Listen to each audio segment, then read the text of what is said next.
Someone else is here. I noticed it first with my keys.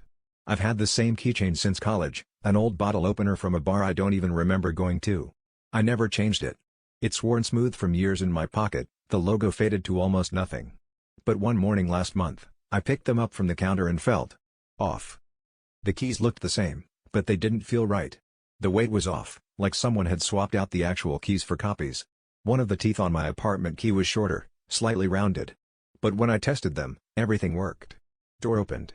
Mailbox too. So I told myself I was imagining things. Maybe I dropped them, maybe something bent. That's how it starts, though. Small enough that you think it's just stress.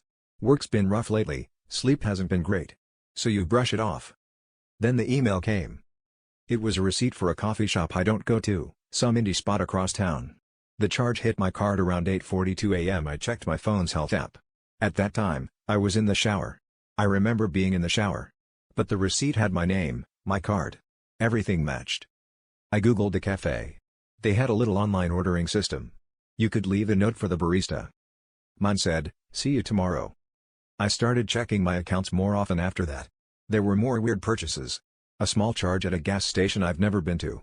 A subscription to a language learning app. Someone ordered sushi at 11 p.m. on a Sunday, something I never do. The kicker? They ordered what I might almost pick. Not my usual, but not something I'd hate either. I figured maybe my card had been stolen. But then, why were the purchases so close? Too subtle to notice unless I was actively looking. And then my co-worker asked how the concert was. "What concert?" I asked. She laughed. "The one you posted about on your story. Looked amazing." I never post stories. I barely post at all. I pulled up my account, nothing there. But I checked my camera roll. And there were pictures.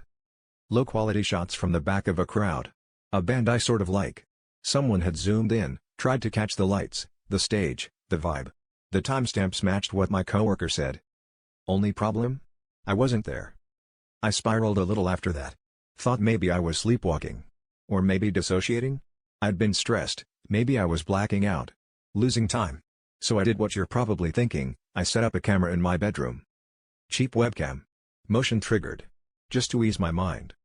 The next morning, I checked the footage. I never left the bed. But at 3:12 a.m., I sat up. I sat up perfectly straight. Rigid. And stared at the bedroom door.